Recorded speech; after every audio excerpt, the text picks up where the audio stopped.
the Bud list. It's also time where we read a little bit of viewer mail, some controversial mail yesterday with Ryan and Brian. Yesterday or last week? Well, yesterday they sent me a letter. I didn't read it on the air. Oh, really? And last week was they apologized. Oh, okay. Dear Wilds, love the show. Do you actually think Bill Belichick, so we just talked about this, could end up in Dallas? Cheers. Why are you laughing? This was so obvious. What? What's so obvious about it? Yeah, all right. Don and Don. Well, thank you, Don. Usually we use this time to talk about funny jokes, but I'm glad we decided to have some real football analysis about Bill Belichick. I told you I don't want to do this bit anymore, but it don't work. Where's the real me? I posed for 45 minutes. Pictures of me with the cowboy hat on, and they wanted me to flex. Cowboys don't really They never showed out. Oh, my goodness. All right. There we go. Let's get to this week's, but the Bud list has been on a roll. You were on it, and the Tiger came out. Right. I mean, it's been, consider it an honor to be on this. Nick Sirianni, number 3. I feel bad for Nick Sirianni.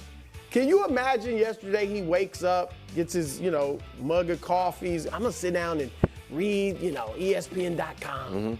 And he finds out, reading his story, that his owner had a little bit of interest, it seems, in Bill Belichick. Asked the confidant about Bill Belichick.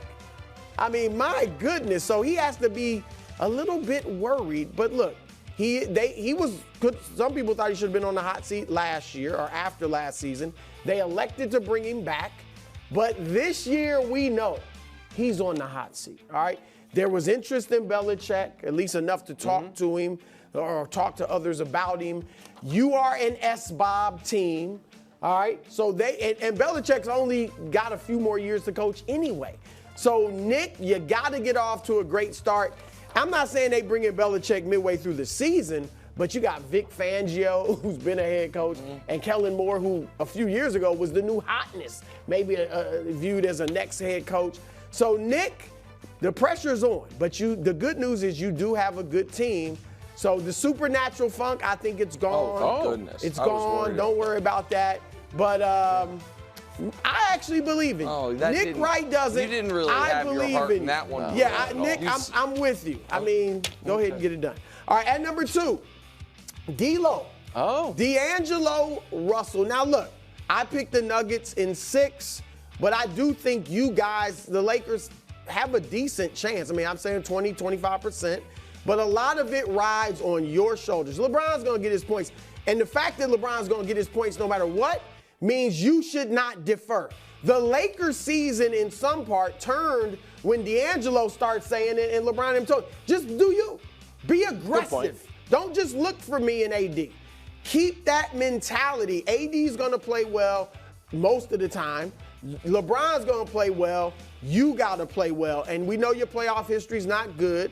Even last year, played okay in the first round against Memphis. Declined a little bit against Golden State. And then a no-show, 13% from 3, 6 points a game against Denver. If the Lakers going to have any chance of winning this, you have to be the man. And you talk about having ice in your veins. Here's your time, D-Lo, to show that you actually do. You can change your whole narrative in L.A. and for your whole career. That's right. If you go out there and get it done. I'm iffy, but you might be able to get it done. Okay. All right, at number 1. Joel Embiid. And look, Wilds is going to be softer on you than I am. He showed that earlier in the show. I do? All right. I'm saying this. No excuses. Oh. No excuses. I get it. You're not 100%. But you know what? At this point, you're never 100%. Not in the playoffs. And now that you're 30, when in the world are you going to be 100% in the playoffs? I don't know, because you had 2.5 months off for rehab, played 5 regular season games, and got injured again. So this is your lot.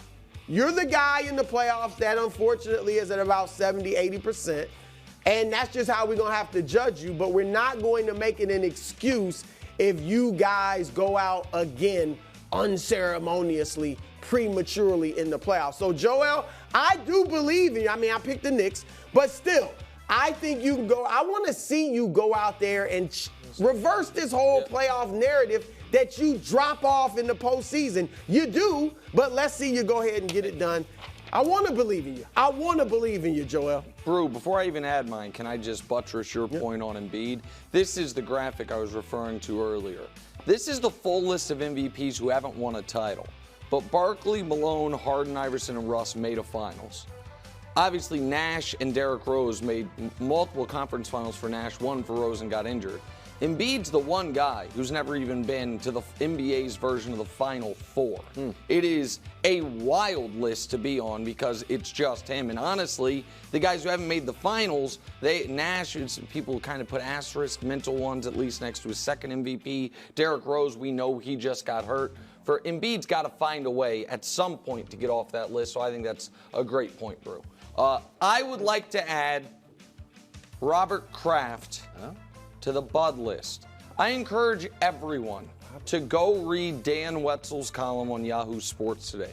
Dan, as well as being a great children's book author, is still, when he wants to, as good of a kind of takedown artist in the column space, back like the great columnists of Brew's heyday were. And he makes, I think, a brilliant case, basically saying, what are you doing?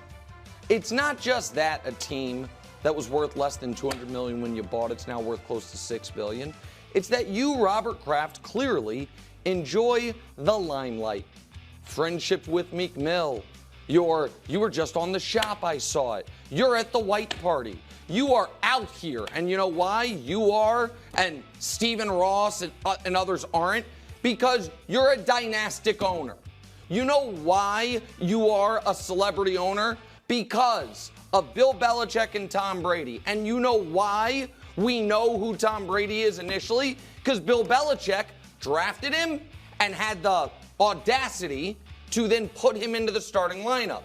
And I think I know why, because there's a very curious part of the Dynasty docuseries, which checks notes was produced by Kraft Dynasty LLC, seemed to glaze over one important part of the Dynasty back-to-back championships, because that's the part that really has Bill Belichick's fingerprints the most on it. So if that's not enough, and you staring into the camera and saying Bill's basically a pain in the ass and really trashing him through the series as the villain of it, you are now going out of your way to cost him jobs. You're not making one phone call to the owner of the Falcons, Arthur Blank. You're making two. You are reportedly going to Washington and doing due diligence there, as opposed to trying to help out a guy who helped make you literally billions of dollars and famous. So I am putting Robert Kraft on the Bud list, not as motivation, but as an indictment. And I would be very careful, if I were Robert Kraft, in full-on alienating a coach who I think is petty, vindictive, and still has his fastball. Because I think that's what he's done, and I think Bill Belichick is going to make it a priority to remind Robert Kraft as long as he can how great of a coach he really is, so he's under duress. Look, that's fair. The one thing in the article that gave me pause, because I see it a little differently, is him calling people. Now, had they called him, left a message, or were they in some sort of dialogue early? Billionaire. If I'm calling you like, oh, going out of my way. Yeah, that's the one thing. Otherwise, though, if we're tight, and that's a big part of it too, how close is he to Arthur Blank? Yeah. If they're boys and they're really tight, I do feel like you kind of owe him the truth. Like, look, you gonna win, but you can't trust him. And do what you want to do. I mean, I'm not mad at that. You got to be honest with your friends. Was he stealing office supplies? I think can't trust him is Bill Belichick saying that he was content coaching within the lines. That eventually he was going to be like, hey, we have to redo this and redo that and redo this, and all of a sudden. God forbid you win in Atlanta. Don't Atlanta's like, that's not how we do it. Well, here. yeah, Atlanta should be willing to take a little advice from Bill. I will say that. Thank you. Yeah. They should be willing to do that. I'm putting the Warriors on the Bud list. And Josh and I were grinding the all 10. Every game of the Warriors year from last year's exit to last night. You'd have fit right in that spaces. And eventually, well, I'm not like you just watching 40 games. Yeah, I mean, I got to start. Yeah. Eventually, I was like, Josh, you know what? Turn off the film projector. The answers that we're looking for are not on the film. You know what it is I had to rely on, Brew? Vibe doctor. Which is really my expertise, being the vibe doctor. So I had to go back to my old GQs, where I take a lot of my style cues from. Here's a quote from, I think it's from Steph. I'm sure that Coach Kerr never thought he'd be cool with letting somebody shoot from 35 feet. Now this is commonplace. This is from 2017. Without thinking about it. But he respects emotion, and he's made playing with joy one of the core principles of the team. And when Kevin Durant went there, he always talked about playing with joy. Yep. And that Warriors team really played with a joy and a happiness. So now I ask you, do you think that this year's team played with a lot of joy? Steph was crying on the court. Clay got into some altercations on the court, very un-Clay-like, and talked about how he had to talk to Steve Kerr, and they had to find the joy for the game again. Draymond literally had to go and try to figure out his emotional state and how to keep the edge. So the team reminds me of a couple that loves each other, but might not be in love with each other. They love each other, but the joy of the Warriors that used to define the dynasty seems to be gone. Okay. And I just, as the vibe doctor, that's my diagnosis. Is there a fix? Well, I don't know if you can find the joy, dude. Well, he's been a critical part of the dynasty, obviously. But the joy left with the sucker punch. You think there's no more joy after that? Yes. I mean, that's when it starts, right? Agree. You sucker punch somebody, it's going to be hard right. to have joy. It's, in that couple analogy, if it's like, well, what happened? It's like, well, when you beat up my brother, it really didn't help the situation. It hasn't been joy since. It's been a little awkward at Thanksgiving, especially after TMZ got the tape of it. Right. Like, oh, Brew, look behind you. That's the one.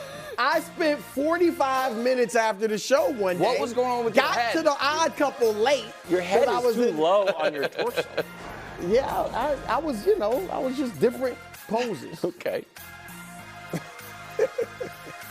Thanks for watching. Subscribe here to get more from the show and to check out clips from other shows on FS1.